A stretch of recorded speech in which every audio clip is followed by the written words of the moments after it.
नमस्कार दोस्तों, जय सिया राम, जय श्री कृष्णा। दोस्तों, अगर आपने इस चैनल पर क्लिक किया है तो इसका मतलब ये है या तो आप अपना घर बनाने वाले हैं या घर बनाने की सोच रहे हैं। तो दोस्तों, आपके मन में कई प्रकार के सवाल उठ रहे होंगे, जैसे कि मेरे मकान में खर्चा कितना आएगा, लेबर रेट पर करवाऊँ तो खर्चा कितना आएगा, विद मटेरियल अगर अपना घर का कार्य करवाता हूँ तो खर्चा कितना आएगा।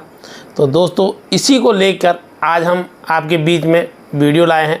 तो दोस्तों, अगर आप अपना घर बनाने की सोच रहे हैं, सबसे पहले तो आपका कवर्ड एरिया यानी प्लॉट एरिया कितना है उस पर आपने डिस्कस करना है।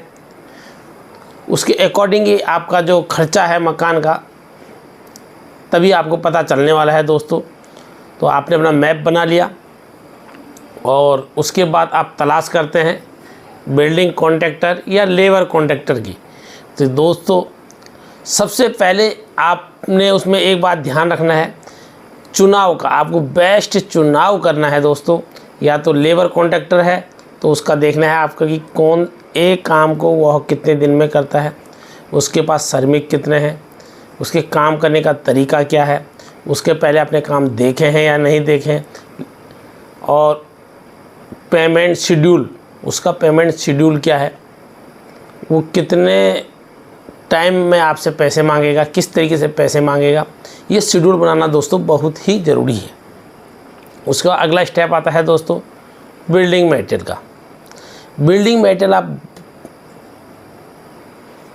मटेरियल जो बिल्डिंग को अब मटेरियल सहित आप बनाने के लिए दे रहे हैं, यानी बिल्डिंग कॉन्ट्रैक्टर को अपना घर का काम दे रहे हैं, तो आप उसको पहचानते हैं या नहीं पहचानते हैं, वो कहाँ रहता है, उसने जो मकान बनाए हैं, जो बिल्डिंग बनाए हैं, क्लाइंट का फीडबैक क्या है, उसके काम को आपने देखा है या नहीं देखा है, उसका घर देखा है या नहीं देखा है। क्योंकि दोस्तों, लेबर कॉन्ट्रैक्टर और बिल्डिंग कॉन्ट्रैक्टर में दोनों में बहुत डिफरेंस होता है। लेबर कॉन्ट्रैक्टर थोड़ा थोड़ा पैसा ले जाएगा, छोटा छोटा अमाउंट ले जाएगा, बिल्डिंग कॉन्ट्रैक्टर जो है वो बड़ा बड़ा अमाउंट ले जाता है। तो आपको पता होना चाहिए कि जो बिल्डिंग कॉन्ट्रैक्टर है उसका घर कहाँ है। तो दोस्तों, इसी बारे में आज चर्चा करने वाले हैं कि आपकी बिल्डिंग में खर्चा कितना आएगा। दोस्तों, आपका जो बिल्ड एरिया है, फॉर एग्जांपल 20 बाई 40 का आपका प्लाट है या 30 बाई 60 का आपका प्लाट है, तो सबसे पहले जो आप काम करा रहे हैं, बिल्डिंग वर्क टाइप 3 प्रकार के होते हैं, A class, B class, C class. अगर आप लेबर कॉन्ट्रैक्टर से काम करा रहे हैं तो दोस्तों, उसका जो रेट है, जो मार्केट में आज की डेट में जो चल रहा है, जिस रेट को लेकर वो संतोषजनक आपका कार्य कर सकता है, A क्लास का जो कार्य है दोस्तों वो 250 से लेकर 300 और अधिकतम दोस्तों 400 तक जा सकता है। अधिकतम ये 400 की रेंज तक जा सकता है। और B क्लास जो है दोस्तों 150 से 200 के बीच में सफिशेंट है, और इसका 200, कुछ लोग अगर ज़्यादा डिजाइन वाला है तो 250 तक ये जा सकता है। और C क्लास का जो वर्क है दोस्तों वो 100 से 150 से ऊपर नहीं जाएगा। तो दोस्तों, ये मैंने आपको बताया building work type. A class में जो आता है दोस्तों वो होता है एकदम लग्जरी, प्रीमियम क्वालिटी का उसमें माल लगेगा, और लग्जरी जो घर बनते हैं जिसमें काफ़ी डिज़ाइन होता है वो A क्लास में आता है। B class normal middle class व्यक्ति अपने बजट को देख के अपने अनुसार कार्य कराता है, ज़्यादा डिज़ाइन नहीं होते हैं और उसमें ज़्यादा दिक्कतें कॉन्ट्रैक्टर को नहीं आती, तो वो 150 से 200, अधिकतम 250 के आसपास चलता है, जो आमतौर पे चल रहा है। और ये जगह जगह पे भी डिपेंड करता है दोस्तों। तीसरा C टाइप, जिसमें कॉलम नहीं है, सिंपल घर है, केवल ब्रिक का बनना है, लेंटर पड़ जाना है, ज़्यादा उसका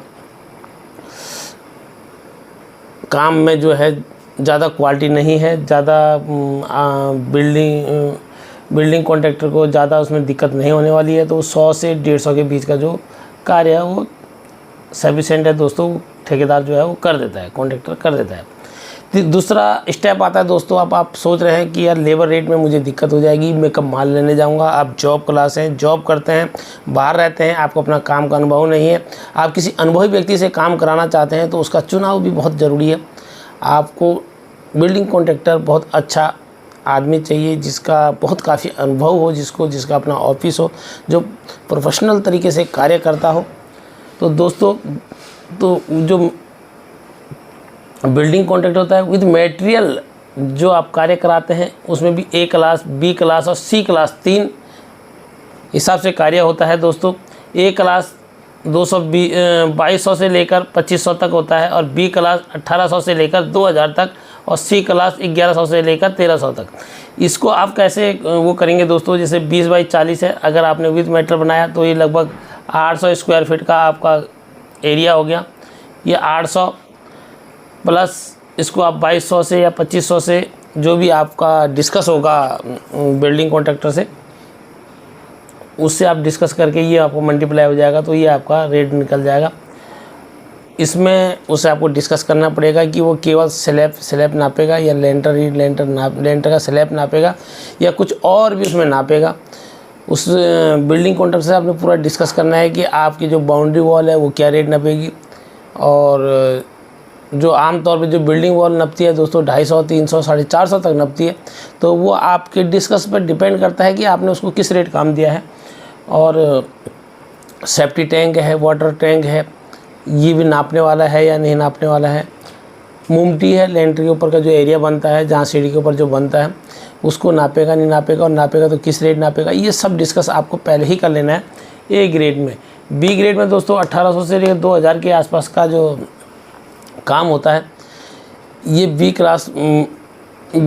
क्लास जो है, ये मिडिल क्लास व्यक्ति यही काम कराते हैं। आमतौर पर हम लोग जितने भी मिडिल क्लास फैमिली हैं, जॉब क्लास हैं, बिजनेस क्लास हैं, छोटे लघु उद्योग वाले लोग हैं, या जिनकी कमाई 10 लाख से नीचे या 25 लाख के आसपास सालाना टर्नओवर होता है, वो मिडिल क्लास व्यक्ति 1800 से 2000 के आसपास का घर बनाता है। तो दोस्तों, उसमें उसको सभी प्रकार का डिस्कस कर लेना है कि आप टाइल कौन सी लगाओगे, पीओपी कौन सी कंपनी की लगाओगे, सीमेंट कौन से कंपनी का लगाओगे, ब्रिक कौन सी लगाओगे, और पानी की फिटिंग में जो पाइप यूज होते हैं वो कौन सी कंपनी के करेंगे, किचन में या बाथरूम में या टॉयलेट में जो पाइप है वो कौन सी कंपनी का यूज करेंगे। क्योंकि दोस्तों आजकल मार्केट में कई प्रकार की वैरायटियाँ हैं, और अगर आप इस चीज़ में ध्यान नहीं देंगे तो आपके सेफ्टी टैंक में जाने वाला पाइप या बाथरूम में जाने वाला पाइप, जिसको आप फ्यूचर में देखेंगे, फ्यूचर में ही कभी कोई दिक्कत होगी तभी देख सकते हैं,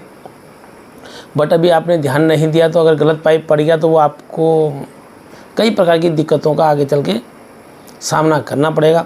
तो दोस्तों, इन बातों को आपको ध्यान में रखना है। और जो अब मैंने आपको जो खर्चा बताया, जो ये खर्चा मैंने आपको बताया 2500, 2000, 1800, 1100, ये जो आपका कवर्ड एरिया है, जो प्लाट का जो भी आपका कवर्ड एरिया है, इस पर डिपेंड करता है।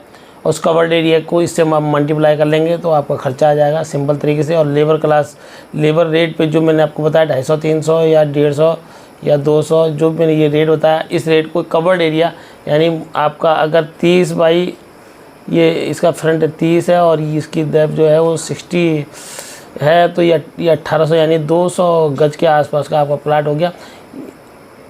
तो ये 1800 स्क्वायर फीट 200 गज में होता है, 1800 स्क्वायर फीट।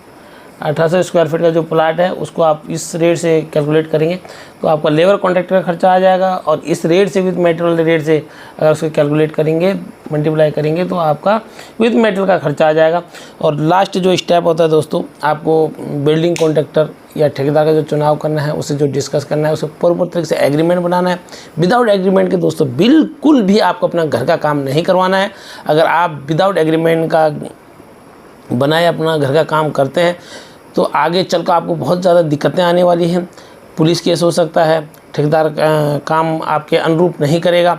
आप बोलेंगे मैंने तो इस कंपनी के पाइप लगाने के लिए कहा था, आप उस कंपनी के पाइप लगा रहे हैं।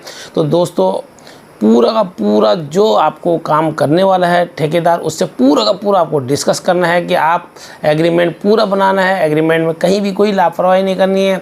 आपको स्टार्टिंग से लेकर कि कॉलम कितने कॉलम के जो गड्ढे खुदते हैं उसकी गहराई कितनी होगी, जो आपके कॉलम खड़े होंगे उसमें सरिया कौन सी लगेगी, कौन सी कंपनी की सरिया लगेगी, और कौन से एमएम की सरिया लगेगी, सीमेंट कौन सा आप यूज करेंगे, सीमेंट आप चिनाई में उसका रेशो क्या रहेगा, प्लास्टर में रेशो क्या रहेगा, ये सभी चीज़ आपने डिस्कस करनी है। अगर आप प्रॉपर तरीके से आपका एग्रीमेंट में सब कुछ लिखा है तो ठेकेदार को उसके अनुरूप ही कार्य करना पड़ेगा।